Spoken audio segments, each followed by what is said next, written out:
FIIs और DIIs के आंकड़ों की बात करें तो 38 कंसेक्यूटिव सेशंस के बाद कल के ट्रेडिंग सेशन में एफआईआईज ने खरीदारी की है करीब 10,000 करोड़ की। याद रखें एमएससीआई का रीजेक हुआ था वो, तो उसके चलते थोड़ा सा इम्पैक्ट, लेकिन फिर भी पॉजिटिव फिगर निकल कर आया है। डिम्पी अब हमारे साथ जुड़ चुके हैं। Dimpy, good morning. बताएं एफआईआई डीआईआईज की पोजिशनिंग कैसी है और निफ्टी और बैंक निफ्टी पर कौन से लेवल्स पर हमें नजर रखनी चाहिए? आशीषा, गुड मॉर्निंग। देखिए, मार्केट्स के अंदर कल और परसों 2 दिन काफी अच्छा मूड और माहौल था। मार्केट्स ने one day before he FIIs की होल्डिंग्स को बढ़ाया, फिर महाराष्ट्र की अच्छी खबर आई, फिर ग्लोबल मार्केट्स ठीक थे तो थोड़ा एफआईआईज की होल्डिंग भी बढ़ी। तो सारी चीजें ऐसी कुछ थी कि मार्केट्स को एक बॉटम पे भी थी, इनफैक्ट वो 200 दिनों के एवरेज पे। तो कुछ भी आपको मिलता, आपको भूख इतनी लगी हुई थी कि आपको तुरंत खाना खाना था, और मार्केट ने तुरंत रिएक्शन भी दिया। बट ये रिएक्शन भी कैलकुलेटेड रिएक्शन होता है। देखिए, कल की इंपॉर्टेंस मैं आपको बताता हूँ। कल के सेशन में एक चीज बहुत अच्छी हुई कि 24,000 के ऊपर हम बंद हुए, 24,200 के भी ऊपर बंद हुए। लेकिन एक बुरी चीज भी हुई कि 24,400 की अटेम्प्ट फेल हो गई, और साथ ही साथ अगर आप देखें तो 52,000 के ऊपर 52,500 की अटेम्प्ट भी फेल हुई है। तो मार्केट यहाँ पे आके थोड़ा रोकेगा। सामने ना डेरिवेटिव एक्सपायरी खड़ी है और पोजीशंस रोल हो रही है। देखिए, रोल ओवर की कॉस्टिंग आती है। निफ्टी की रोल ओवर की कॉस्टिंग इस समय करीब 150 पॉइंट की है। यानी कि अगर आप एक सीरीज से दूसरी सीरीज में माल लेके जा रहे हैं तो 150 पॉइंट निफ्टी के आपको देनी पड़ेंगी फालतू में। तो लोग थोड़ा बहुत यहीं पे सेटल करना चाह रहे हैं। थोड़ा बहुत फोर्स थोड़ी कम हुई है। मैंने दोनों कॉन्ट्रैक्ट्स के नंबर चेक किए तो भी रोल ओवर उस तरह से पाइल अप, उस तरह से स्पीड अप अभी नहीं हुआ है, और शायद नहीं भी होगा। अगर नहीं होगा तो फिर नई सीरीज नए डाटा के हिसाब से चलेगी, पुराने डाटा को कैरी फॉरवर्ड नहीं करेगी। फिलहाल आज के लिए आपको क्या करना है, देखिए 24,000 मार्केट का बहुत इंपॉर्टेंट बेस है। 24,200 के आसपास बंद है तो 200 पॉइंट ऊपर रेजिस्टेंस है, 200 पॉइंट नीचे सपोर्ट है। तो आप ऐसा मान के चलिएगा जहां पे आप खड़े हैं 24,200 पे, तो आप डिप मिले तो प्लस कर लेना, ऊपर जाए तो वापस थोड़ा सेल भी करना। और ये बात हमने कल भी आपको बताई थी ओपनिंग के शो में। जो गैप मिल रहा है, गैप में प्लस मत करना। आप देख लो, जो गैप आपको मिला उसके बाद से बाजार कल चला नहीं। हाँ, थोड़ा बहुत बैंक निफ्टी चला, तो बैंक निफ्टी के भी लेवल्स में आपको क्लियर कर देता हूँ। बैंक निफ्टी भी 52,000 के ऊपर जाके बंद हुआ, इट्स गुड साइन। 52,500 एक रेजिस्टेंस है और 51,800 एक सपोर्ट है। तो जब जब भी थोड़ा छोटा नीचे नीचे मिले सपोर्ट तो आप उसको प्लस कर सकते हैं। और करीब करीब 52,500 52,800 दो एक रेजिस्टेंस भी आपके लिए मार्केट्स के लिए रहेंगे।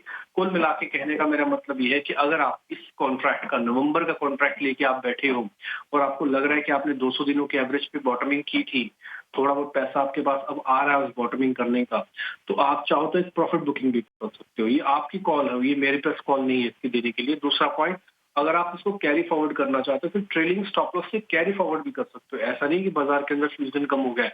मैं आपको बताऊं, एफआईआईज की होल्डिंग और बढ़ी है 5% से, और आप खुद ही बता रहे थे कि 38 सेशन के बाद एफआईआईज कैश में भी आया है। तो ये एक राउंड की और तेजी भी क्रिएट कर सकता है। बट फिलहाल थोड़ा अभी एक्सपायरी को पास ऑन करने की जरूरत है। एक्सपायरी आ गई है बीच में, अदरवाइज नहीं तो मार्केट मोमेंटम को शायद कंटिन्यू भी कर जाता। बिल्कुल, तो ये नज़रिया मार्केट पर और ये रणनीति आपको बनानी चाहिए। कुछ लेवल्स पर भी हमने नज़र डाली। शुक्रिया डिम्पी हमारे साथ जुड़ने के लिए। लेकिन बाजार में विस्तार में चर्चा करने के लिए अब हमारे साथ राजेश भोसले भी जुड़ चुके हैं एंजल वन से। Rajesh, good morning. बताएं आपकी रणनीति क्या होगी मार्केट में? कल की तेजी के बाद आज क्या स्ट्रैटेजी बनानी चाहिए? Good morning Ashlesha. ओवरऑल अगर आप मार्केट को देखें तो निफ्टी एक क्रूशल जंक्शन पे है। 24,000 के पास एक बुलिश गैप रह गया है, तो 23,900 और 24,000 की रेंज में daily as well as weekly chart में एक गैप है। तो इन लेवल्स के आसपास कोई भी डिप आती है तो डिप में बाय करने की रणनीति होगी।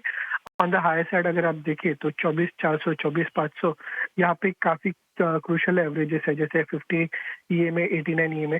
तो इन लेवल्स पे प्रॉफिट बुक करने की सलाह होगी। इस रेंज को प्ले कीजिए, बट स्टॉक स्पेसिफिक एक्शन रहेगा। कई सारे स्पेस में हमने देखा था शॉर्ट कवरिंग थी, रिवर्सल था, तो ऐसे स्पेस में जहाँ पे ट्रैक्शन दिख रहा है मंथली एक्सपायरी के हिसाब से, तो उनमें फोकस रखना चाहिए। नजरिया इंडेक्स लेवल पर, लेकिन राजेश इसके अलावा स्टॉक स्पेसिफिक आइडियाज कौन से होंगे? कहां पर खरीदारी के मौके दिख रहे हैं? देखिए, कल ऑटो स्पेस में एक रिवर्सल साइंस हमें देखने को मिला था, जिसमें अशोक लेलैंड जो था एक काफी अच्छा ट्रैक्शन दिखाई दे रहा था उसमें। अशोक लेलैंड का अगर आप डेली चार्ट देखें तो उसमें एक inverse head and shoulder pattern breakout देखने को मिल रहा है। फ्यूचर्स में भी फ्रेश लॉन्ग्स हमें देखने को मिल रहा है, और एक 89 ईएमए जो पहले रेजिस्टेंस के जैसा एक्ट करा था, तो उसको भी ब्रेक किया। तो अशोक लेलैंड पे बाय किया जा सकता है। 235 के आसपास की क्लोजिंग है। 226 के स्टॉप लॉस से बाय कीजिए और 255 का टारगेट रहेगा। मेरा जो दूसरा रिकमेंडेशन है वो है आईटी स्पेस से। आईटी स्पेस अगर देखिए तो एक फ्रेश न्यू हाई पे ट्रेड कर रहा है एंड आईटी स्पेस कल थोड़ा सा लेथार्जिक था, बट विप्रो में काफ़ी अच्छा ट्रैक्शन था। जो इसके लॉन्ग टर्म रेजिस्टेंस जोन था उसको भी ब्रेक किया है, तो विप्रो को भी बाय किया जा सकता है। 582 के आसपास की क्लोजिंग है। 571 का स्टॉप लॉस रहेगा और 604 का टारगेट रहेगा। आईटी सेक्टर से विप्रो पर खरीदारी की राय और इसी के साथ अशोक लेलैंड 255 रुपए प्रति शेयर का लक्ष्य। राजेश, शुक्रिया हमारे साथ समय निकालकर जुड़ने के लिए। मार्केट पर नजर डालते हैं और आज कमोडिटी मार्केट पर रणनीति बताने के लिए हमारे साथ अखिलेश जैन जुड़ चुके हैं। Akhilesh, good morning. और जियोपॉलिटिकल टेंशंस कम होते हुए नजर आए, जिसके चलते कच्चे तेल और सोने चांदी में थोड़ी सी सुस्ती दिखी है। क्या नजरिया होगा आपका यहाँ पर? Very good morning. Yes, no doubt Hezbollah और इजराइल का जो न्यूज आया उसके बाद एक हमने वर्टिकल फॉल यहाँ पे दोनों ही प्रीशियस मेटल्स में आता देखा।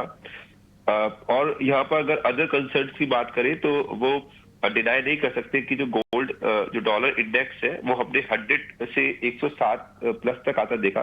तो कहीं ना कहीं वो जो डॉलर इंडेक्स का स्ट्रेंथ था यहाँ पे जो फॉल आ रहा था वो दिखा नहीं था। तो वो कंप्लीट जो न्यूज़ थी एक साथ मुझे ऐसा लगा कि कल डिस्काउंट हुई और यहाँ पर आने वाले सत्र में हो सकता है फर्दर प्रेशर भी बिल्डअप हो। हालांकि लगता है कि इस साल बिकॉज ईयर एंड है तो ये दोनों ही कमोडिटीज एक वाइडर रेंज में काम करनी चाहिए।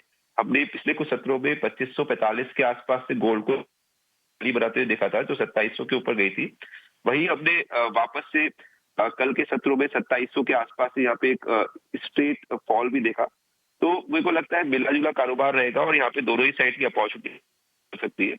हालांकि लेवल स्पेसिफिक हमको दोनों ही कॉन्टेक्स्ट में काम करना चाहिए।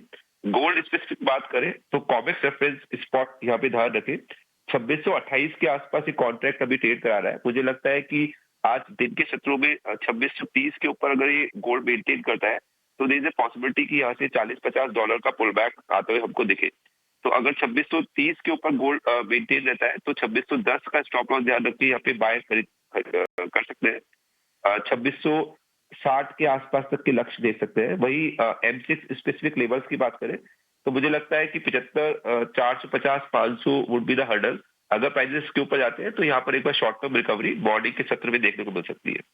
वही सिल्वर की बात करें तो आप ट्रेडिंग प्रोस्पेक्ट पे इसमें भी बाइंग बना सकते हैं। 87,900 के ऊपर प्राइस आते हैं तो यहाँ पे बाय करें।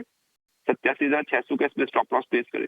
ग्रेजुअली फॉर ट्रेडिंग 88,300 400 और 88,900 तक के भाव मॉर्निंग सत्र में देखने को मिल सकते हैं स्पेसिफिकली। बट लेवल्स का ध्यान रखें 87,900 सिल्वर और वही कॉमेक्स गोल्ड 2630 के ऊपर चलता है तो वहां पे खरीदारी का मत बनाए। जी, ट्रंप ने कुछ अनाउंसमेंट्स किए हैं टैरिफ को लेकर। चाइना से जो इंपोर्ट किया जाता है उसका इम्पैक्ट बेस मेटल्स पर क्या होगा? देखिए एक स्पेसिफिक हम यहाँ पे देखेंगे जैसे डॉलर इंडेक्स बढ़ रहा है तो कहीं ना कहीं युआन के अंदर प्रेशर बन रहा है। और हमने कल एक स्टेटमेंट भी आता हुआ देखा चाइना के एंड से भी कि जो कट्स वो कर रहे हैं या जो लिक्विडिटी पंच कर रहे हैं वो कुछ टाइम के लिए मे बी होल्ड कर सकते हैं क्योंकि उस कारण से युआन के अंदर एक प्रेशर बिल्डअप हुआ है। तो मुझे लगता है कि यस अभी इमीडिएटली हर्डल्स के पास मेटल्स खड़े हुए हैं और मुझे लगता है कि उछाले में यहाँ पे एक बार सेलिंग करना चाहिए। कॉपर स्पेसिफिक बात करें और लेवल स्पेसिफिक बात करें तो 809-10 के आसपास कॉपर मिलता है तो आज के सत्र में बेचे। 812 के ऊपर के इसमें स्टॉप लॉस प्लेस करें। 797 792 तक मुझे लगता है कि ट्रेडिंग प्रोस्पेक्ट्स में यहाँ पे मिल सकता है। वही जिंक के अंदर जो पोजिशनल रेजिस्टेंस लग रहा है वो 283.50 का लग रहा है। जब तक ये लेवल्स ब्रिज नहीं होते तब तक हर राइज यहाँ पे सेलिंग की अपॉर्चुनिटी है। और यहाँ पर अगर कोई डीप फॉल आता है और डॉलर इंडेक्स का भी यहाँ पे सपोर्ट मिलता है क्योंकि जो डॉलर इंडेक्स है मुझे लग रहा है कि 110-11 तक यहाँ पे रैली कर सकता है। तो यहाँ पर पूरा पैक यहाँ पे प्रेशर में रह सकता है और 267 और इवन 250 तक के लक्ष्य भी आने वाले सत्रों में देखने को मिल सकते हैं। तो अभी सेल ऑन राइज की रणनीति रखें, ऊपर के लेवल के रेजिस्टेंस का ध्यान रखें। सेल ऑन राइज की रणनीति बेस मेटल्स पर। अखिलेश, शुक्रिया समय निकालकर हमारे साथ जुड़ने के लिए और कमोडिटी मार्केट पर रणनीति बताने के लिए। इतना